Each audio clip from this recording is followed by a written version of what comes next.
Fletch here. Sorry for the long wait. I took a break because I wasn't feeling that I was very good at animation.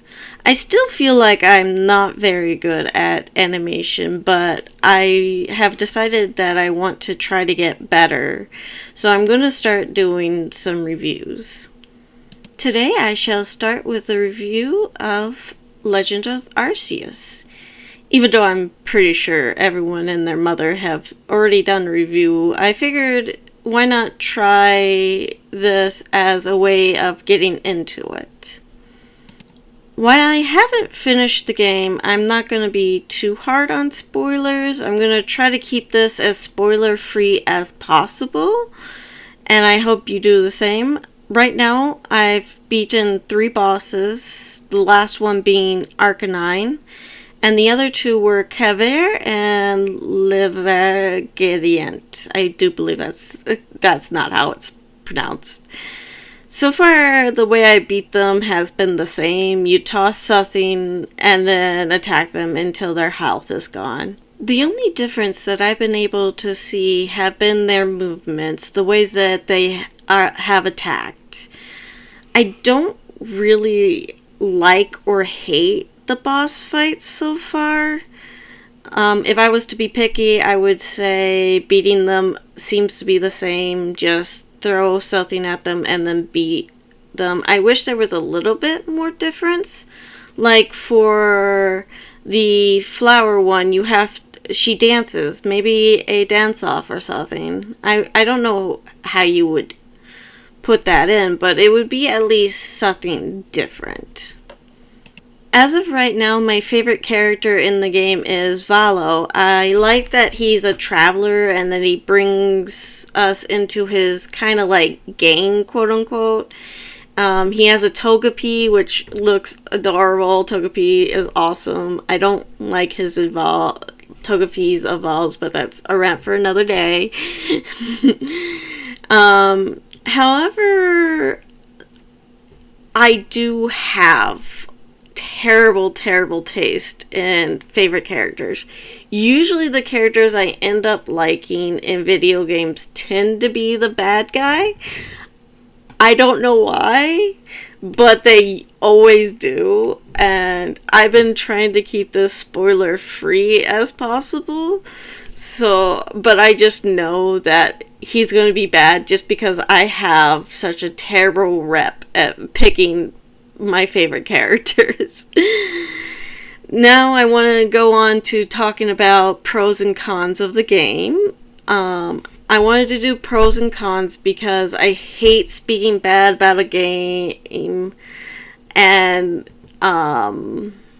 not speaking about its positives, and I hate just talking about how great the game is because no game's perfect. Nothing in this world is perfect. There's going to be nitpicks and stuff that I would prefer. It's not going to be for everybody. But I really hate how it's become such a taboo to speak about negative things. And I think it's a way to just show like what you would think would improve the game. I don't think it should be taboo to talk about what you didn't like. Which is why I wanted to do both positive and negative. First off, I wanted to get into the positives because there's a lot more positives with this game than there are negatives, in all honesty. This is a really great game. I really love the mount system. You start off with the reindeer one. He travels fast along the ground. He jumps high. I found a glitch in the game that I just have a blast with, where you can dash into a cliff and then jump repeatedly, like jump dash, and then you kind of glitch it up to the top, and then I'm like, huzzah! I have done it. Your next mount is going to be Ursaluna. He's a bit slow. His gimmick is to find treasure. The way he does this is while you're walking around, he's sniffing the air, and if he catches scent of treasure like really far away, it starts off with a very light green in front of his nose, and it's kind of like a radar.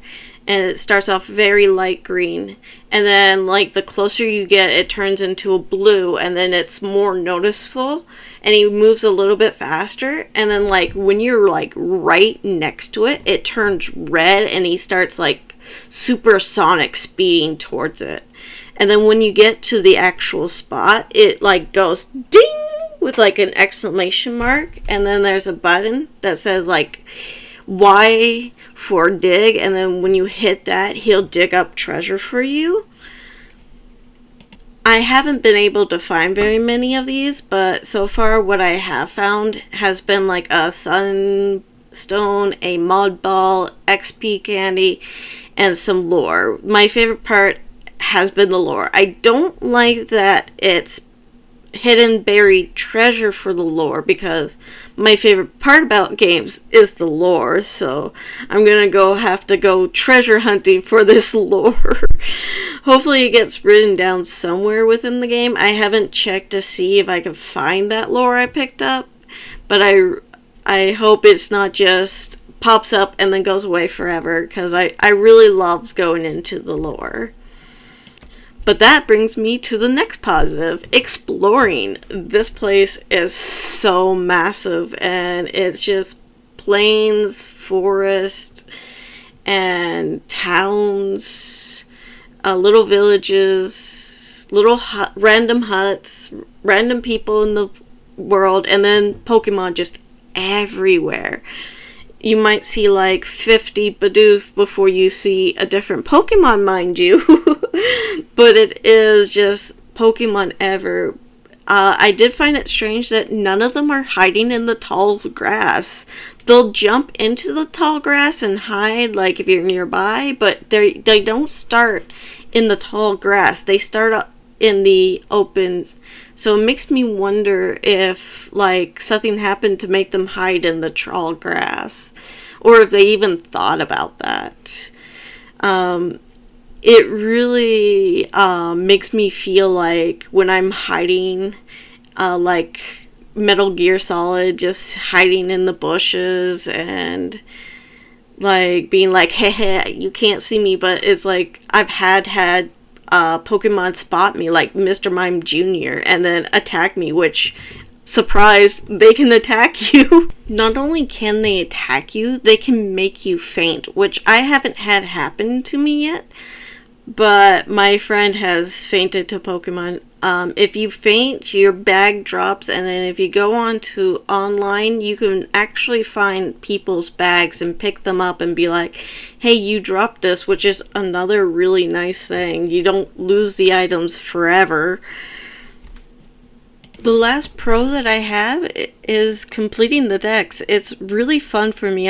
I'm more of a completionist player, so having something to complete has been such a blast for me. Once you reach level 10 for a Pokemon, you can start shiny hunting that Pokemon, from what my friends have told me, and like once you complete it, you get a shiny charm, which all the games do that, which is a huge plus. And you get like ranks with it, which has been the best part. Like I was like grinding the deck so much that when I was doing the storyline, it was just like, here's your next rank, here's your next rank, here's your next rank, and I was like, how many ranks did my grinding give me? And it was only 3 ranks, but it felt like I was just already at the rank by the time I got to that story point. Now I gotta grind to the 4th rank, and I cannot wait. For negatives, I don't really have any, except for one major one, which kills the game for me, which is the repetitiveness. And that's really being nitpicky, because you can just hit A lot and skip everything. But to me, like, why even have a story when the vast majority of it you're just skipping? That makes the story completely meaningless if you're just sitting there being like, can we be done with this? Because when they're telling you about the decks, they'll nonstop be like, do the decks, do the decks, do the decks, do the decks, do the decks. And then when you think they're done telling you to do the decks, they tell you another 5 times to do the decks, or at least it feels like another 5 times. Then when you're going to fight the first boss, they tell you you gotta mix berries and toss them at the boss, which I get it. It's the first boss, so maybe a little bit of repetitiveness. I was going to forgive it for just the first boss, but then you go to the second boss and they just repeat it again, and then you go to the third boss and they tell you again.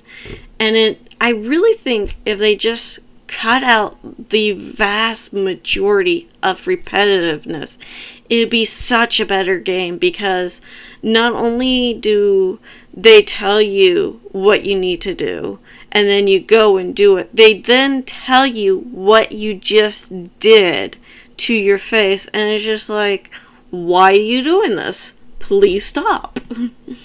It legit just makes me not want to play the game with how much they're just driving the point into my head.